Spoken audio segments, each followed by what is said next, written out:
So I want to welcome today my next guest, and this is Celine Angelica Dominique Shiki. I mean, that's rather a pretty long name. And she is the principal of the Washington International School. And today she's going to tell us about how the school got started and some of the inspiration that has caused her to become who she is today. I mean, she looks rather young. I mean, you're like, what, 22 or something like that? 30. No, Thank you. 30. But yet she is the principal of such amazing school. When I first walked in, I was rather impressed on the sheer size and the scope of the school. So it's not just a small school, it's a rather large school. So tell me, who are you and how did you get to be able to be the principal of such an amazing school at such a young age? My name is Celine Shiki, Celine Angelica Dominique Shiki, but you can just call me Celine. I am the principal of Washington International School here in Legazpi City, Philippines. This is actually founded by Amelia Bonita Apin, or known as Bonnie Apin. The founder and president of Washington International School happens to be my mother. Wow. So it's really a family effort. Having a school is a family effort, because we are in the business of raising the education standards of Legazpi City. Raising it higher. Raising it higher, raising the bar. Because what makes Washington International School international is not its facilities, it's not its student population, but its curriculum. So proudly, I am a certified CBCI trainer. So what is a CBCI? It's concept-based curriculum and instruction from the Erickson and Lanning CBCI Institute. So in the Philippines, I think I am the first one. And so far here in Legazpi, not a lot of people, not even in the Bicol region, not a lot of people know about CBCI. So I've taken it upon myself as a personal advocacy and as my educational advocacy to bring CBCI not only to the students of Washington International School, but to the rest of Legazpi City, Bicol, and the Philippines. Because every Filipino student deserves to learn in a concept-based way. Okay, so it's a little different. Could you tell us what's the difference between your concept versus the traditional way of, of how schools are being taught today? Yeah, of course. So I think all of us, I think we're in the good age group here. Yeah. All of us were... She thinks I'm her age group. I love that. We'll put it that way. Okay, so we were all taught in the traditional way wherein there's the teacher, there's students in the classroom. So there is this dynamic wherein the teacher is our fountain of knowledge. But that is not the case now, wherein technology has overtaken some of the roles that the teacher usually gives out. And it's more of a co-learning situation wherein we learn from each other. The teachers also learn from the students, how students learn from the teachers, assisted with technology. So it's almost like adaptive. Yes, exactly. It's exactly that. We don't expect the knowledge to come from the teacher alone, since we have, say, Google, for example, and the internet, and basically knowledge, information at the tips of our fingers. With a click of our thumbs in our phones, we can find out the answers to our questions. Right. So since information is readily available to every phone, every computer that's connected to the internet, what students need to learn is how to sift through and how to make sense of the information that they have that's available for them. And the information that they should be able to find out which one is real, which one is fake, which one is misinformation or disinformation. So those are the things that we believe are important concepts that students would need to learn, not only in this present that they are living in, but for their future. Because as I've said, we learned in the traditional way, the traditional model wherein the school is expected to be where we learn. But as the pandemic has proven, the school actually went back to the home. Because as parents, we learned our ABCs, we learned our names from our parents. So our parents are actually our first teachers. So when we had the pandemic, wherein all the students had to stay in their homes and had to learn through an online learning model or through a different modality, we were all challenged, and we had to rise up to that challenge. That how do we make students learn in the comfort of their home? So I put it in quotes, comfort, because that's where we should put a delineation, because not everyone has that privilege to have a study space in their home. And that's why we say it's the comfort of their home, because like say a worker, an employee, they're expected to leave work at the workplace, at the office. So at that time, students didn't have that. Like, the moment they wake up, they sit in front of their screens, or they bring out their workbooks and work texts, and they had to start studying. So that was actually a particular challenge for me in the past 2 years, because we're transitioning back to on-site classes, to in-person classes, 5 days this week. I could imagine only the challenge that you had to face to transition them out from the classroom to the home. Yes. I mean, that must have been just as challenging.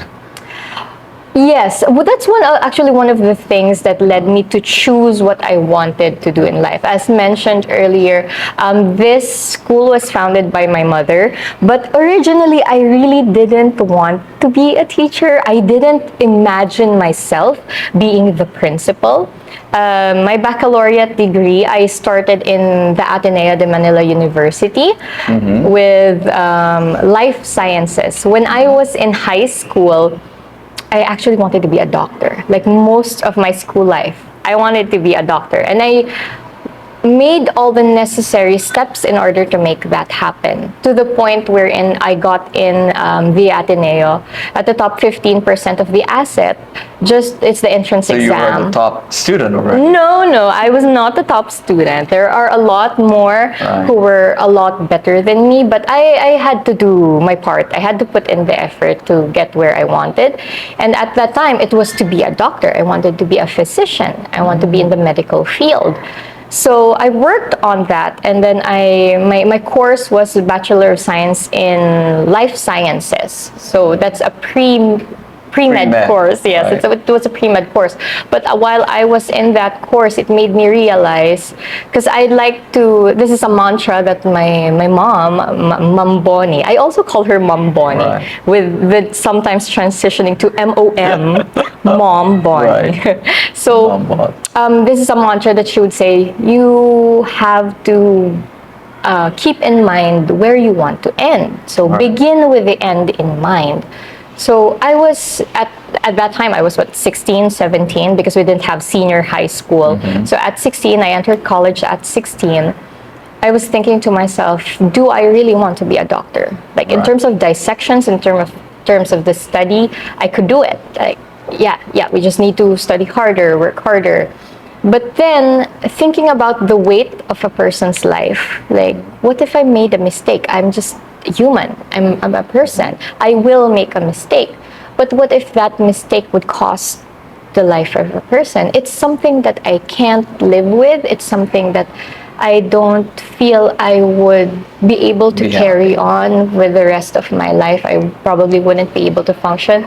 I mean, in retrospect, I understand that I was young, that maybe those were the things that everybody wants. Yes. Maybe I just maybe I should have focused on the fact that I wanted to be a doctor, but not so much on the nitty-gritty details. But that's what I wanted to do. I wanted to see all the facets of a career that I wanted to be in. So there must have been some kind of event. What major event? Was it a thought? Was it a book? Did you see something on television? What was that event that actually led you to becoming the principal? Well, it's leading up to that. So I shifted. A big shift from life sciences to interdisciplinary studies. So I majored, my tracks were psychology, political science, and philosophy. Big shift. That's a big shift. So it was actually now for pre-law. Right. So moving forward, eventually I actually got in UP Law. So I also A doctor and a lawyer. yeah, from a doctor to a lawyer, because my mom's like, she's kind of like a tiger mom, but not as pushy and not as authoritative, because she takes into consideration my choices also, because Did she's she have a chinelas in hand just in case you didn't see you study? not the chinelas, not the chinelas, but something close. The handle of a walis, right? Yes, yes. Hopefully it was the softer one, the Right. walis ting ting. But she's one of my motivators. She's one of those who motivated me to become a lifelong learner, and that's why I'm principal today. But I think the major event that led up to that is, like, if I passed UP Law and if I went to UP Law, I would be a lawyer. I wouldn't be sitting here today with you talking as the principal of this school. So I didn't go into UP Law because at that time I was already a mother. Because You're a mom. yeah, You I'm were a early mom. Yes, I'm a mom. I'm a mom of two now. They're both having their birthdays coming up. One's gonna be 5, and my eldest is gonna be 10. Wow. So if you do the math, I was a young mom. So Very at young that mom. time, I think the point of struggle was like career, the balance, having that balance of having a career, but then at the same time I have to work on being a mother, because that is a role that comes with not only the birth of your child but throughout your life. It's a lifetime responsibility. So it's what also motivates me and what makes me think about the future of not only my children, but also everyone else. All the students that I see here in school that interact with my children as well. And I see that their future would be very different from my childhood and the future that I have now. Because back then, as a 12-year-old, when I was also a student, I was a very ambitious 12-year-old. I wanted to be a linguist. I wanted to write journals. I wanted to be a poet. So all these things. So that's very on the artistic side. Actually, yes, yes. Versus being a doctor and a lawyer, which Yes. is almost like, what is that, left brain or right brain? Right brain. So you got that I wanted right to be brain, both. and then you got the left brain. I wanted to be Creativity, oh my I wanted gosh, to that be a must have bit been of an amazing both. way to tackle, right? So what would you consider the greatest challenge you ever experienced in your life? Okay, the greatest challenge in my life, that was the time. That was that struggle of, as a young mom, I felt like I had a lot to prove, that being a mother is not something that should be a constraint for all young mothers. Like I felt I had that unnecessary burden for myself to prove that being a mother doesn't mean life has to stop, that life has to revolve around only my kids. And I am married. I married young as well.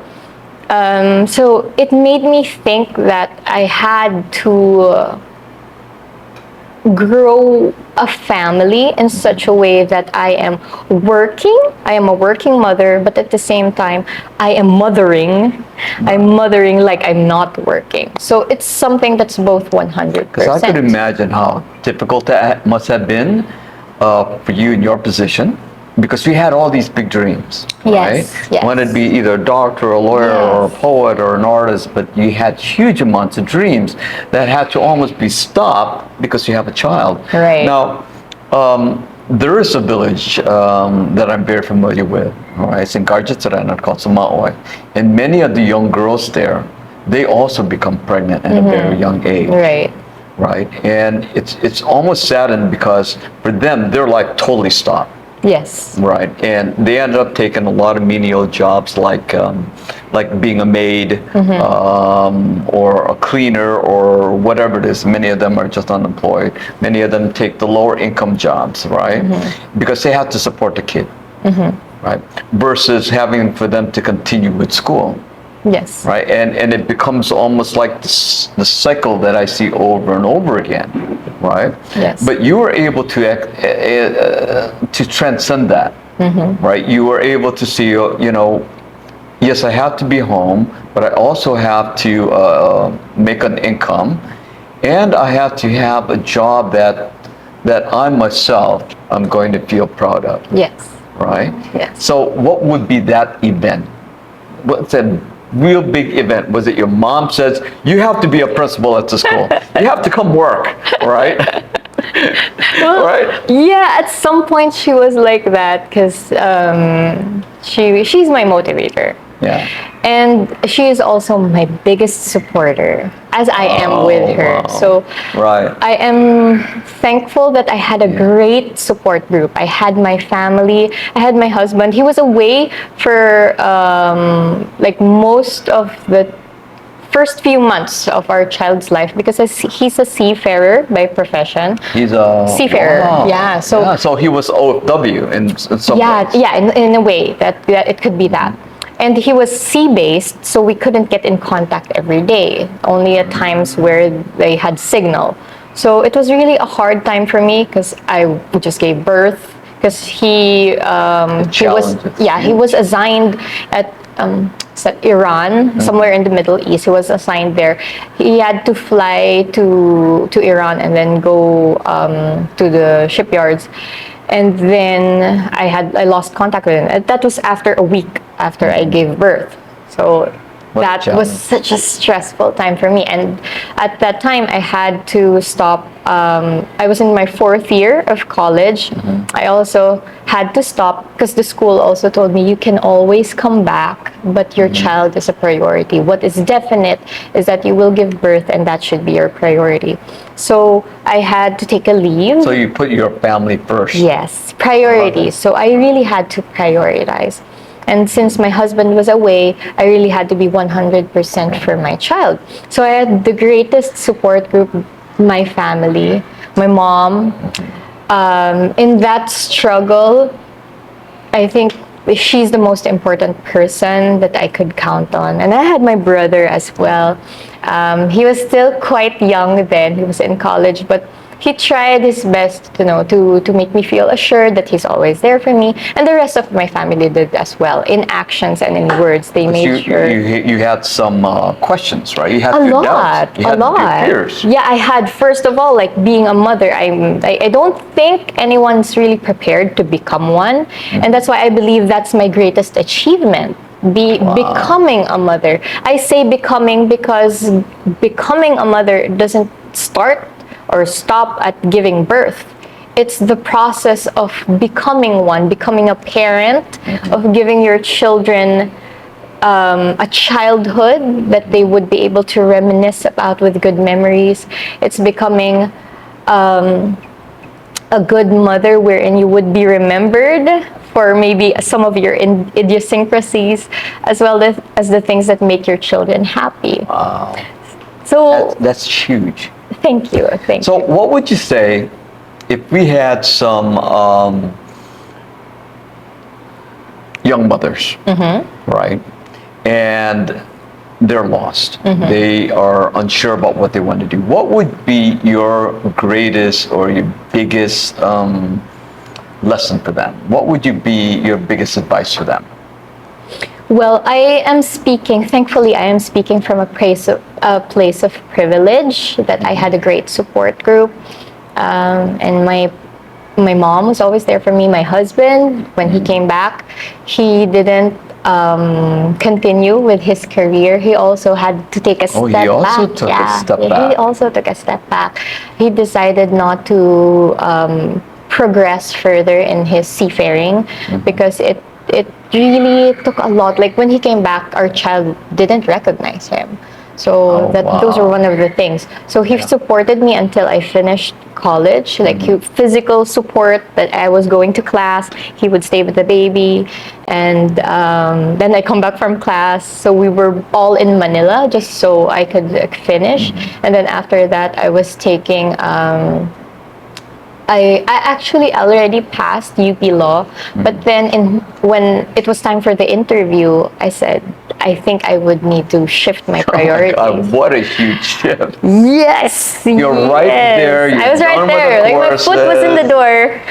door. I should be calling you Attorney Selena Shiki, but Yes, now it's yes. like right, you're the principal. Yes, So yes. how did you shift to being a principal? Would you consider that to be like one of your biggest So achievements? yeah. When I said maybe I should take a step back, prioritize my child. He's only going to grow up while I can still have another chance at taking law. Yeah. So that really realigned my priorities. So I had to go back here in Legazpi because raising a family in Manila is very difficult. Very difficult. And we had to live in a condo. Again, as I've said, I'm coming from a place of privilege.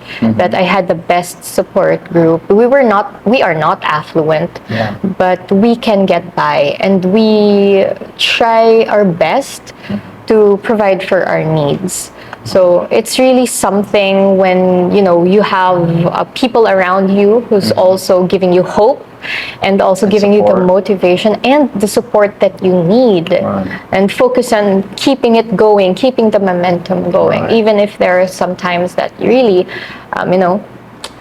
there are times that you would be down. So when I went back here in Legazpi, I started out as a CCP. I started out here in WIS, in Washington International So you weren't School. given the silver gavel very early, No, right? no, it wasn't silver. I had to start with the wooden one.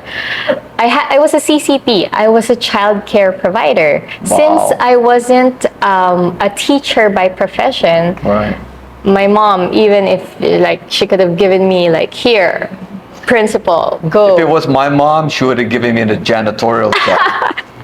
Close. It was actually very close because I had to feed the younger kids. I had to mind them, so it was more of child minding because it's child care provider. So I had to bring them to the toilet and do the necessities. I had to feed them because they couldn't feed themselves yet. Clean them up, wash them up. So I started with that, and then at the same time, I was taking my studies further. I was taking my master's in educational leadership. More school. More school, of course, more school. With my mom, it's always more school. So. Because since I didn't have exactly that teaching background, that education background, I had to work my way up through that. So before I was given any teaching load, I had to start as a CCP. So when I was given some teaching load, I was really, it was a huge adjustment for me because all these big dreams and all these things. So that was another struggle. Like I felt like I had so much potential. I felt like I could be doing more. I felt like there's some, the grass is greener on the other side. So and that's my advice, I guess, to people who are also starting out, that young people are very they tend to gravitate towards what's easy, but at the same time they want what could be the best at this moment. But we all know that if it's worth it, it's worth getting down, getting dirty, and really going through, working your way up through the ladder, working your way into the hardships, that whatever comes your way, you have to go through it and don't quit. So you're saying that they all should experience their own challenges in order for them to rise up. Right. That's exactly it. That we will all be experiencing a lot of struggles along the way. Things that would make us question, is what I'm doing right? Is what I'm doing the best that I could do at this point? So I think it's always in retrospect that we have regrets. It's always in hindsight that we say, I could have done better. This could have been something else. But at that time, that was the best that we could do. It was the best decision that we could have made with the options that we had. So sometimes it's also good to think about these things, like take quiet time. So that's one of the things. It's almost like a habit. Yes, You do. Yes, What which other- I personally yeah, do. So you must have had some habits along the way that you have built in order to get to where you're at.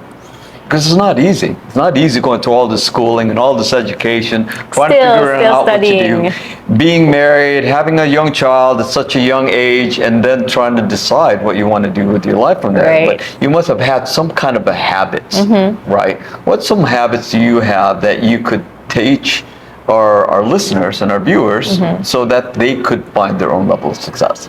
Okay, so since I think everyone has so many hats they wear, like as a parent, as a brother, as a sibling, or a mother, what else? As an individual. So these are so many hats that a person wears on a daily basis, sometimes at the same time.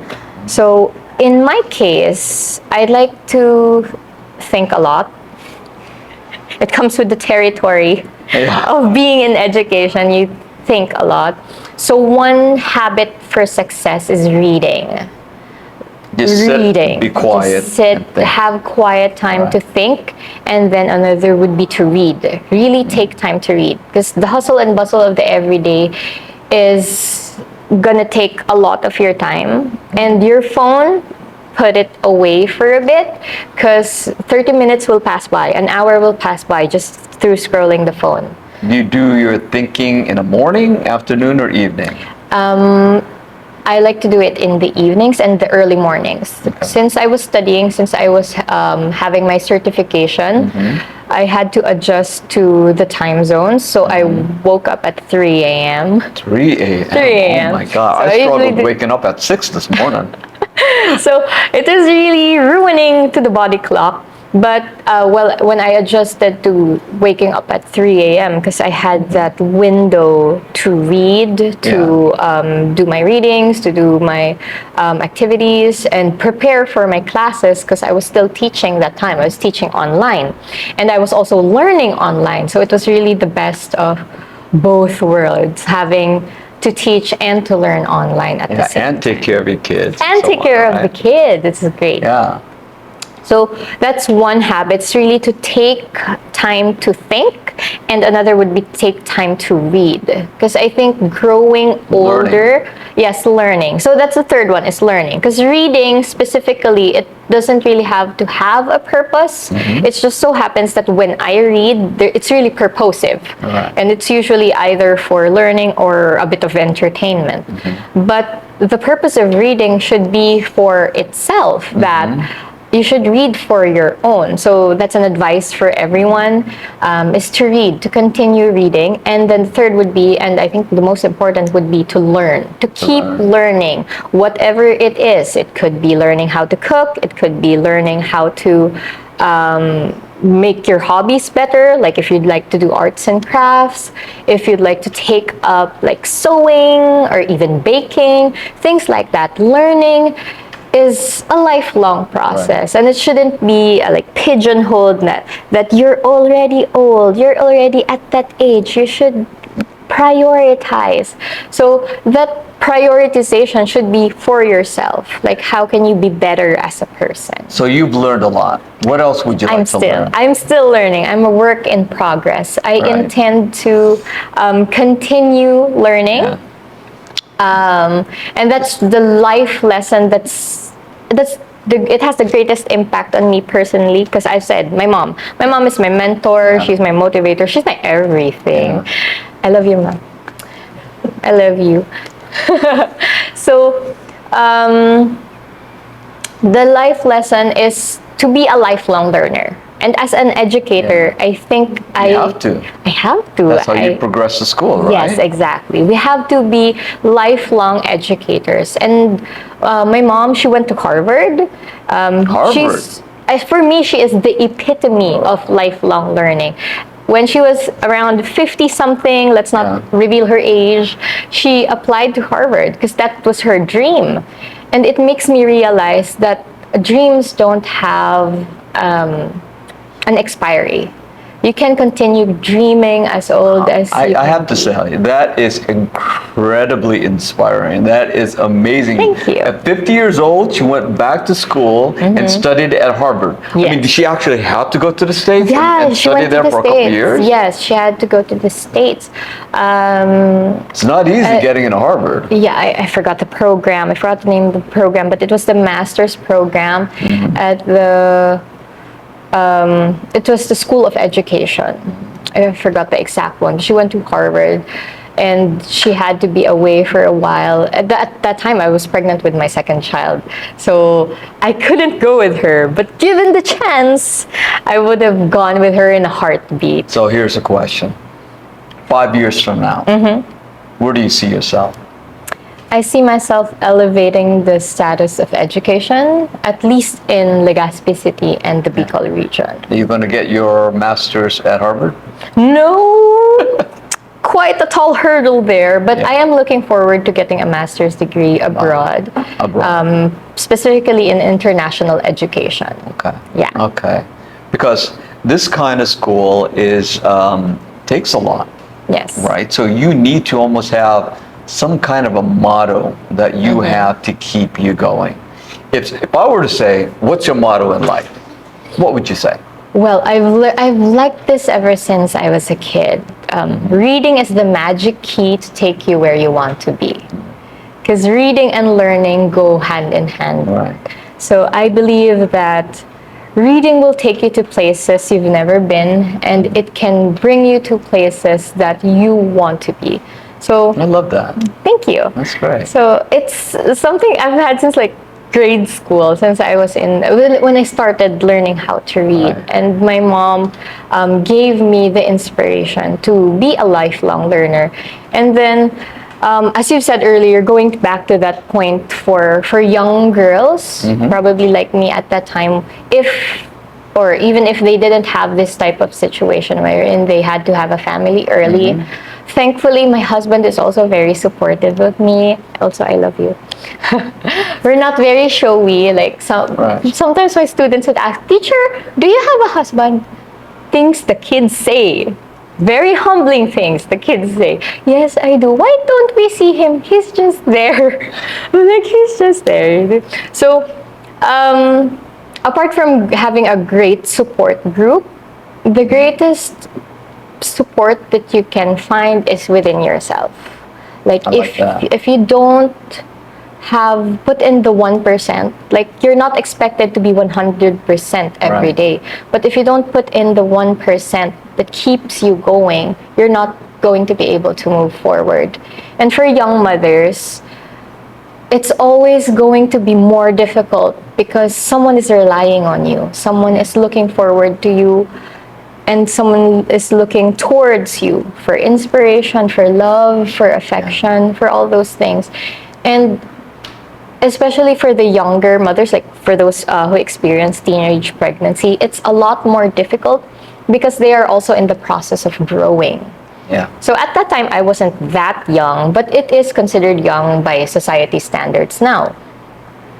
But at that time, I know where I wanted to go. I know what career I wanted to take, but I also know what priorities I had to go and prioritize, and what I had to let go, the things that I had to let go at that time, because there will be things that you will be sacrificing, but then in the greater scheme of things, it's a sacrifice that is necessary for your growth.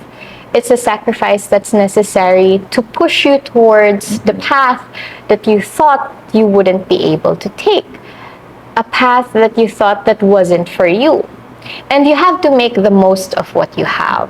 So speaking from a place of privilege, it is a privileged place, it is a privileged space, but I also had to put in the effort and the work to make it work. Because it's a lot harder if you don't put in that 1% that makes you keep going forward. It's okay to move back as long as you keep moving forward. And I think that's a great advice. I know quite a few of the young mothers, okay, and I want to address a lot of the young mothers right now.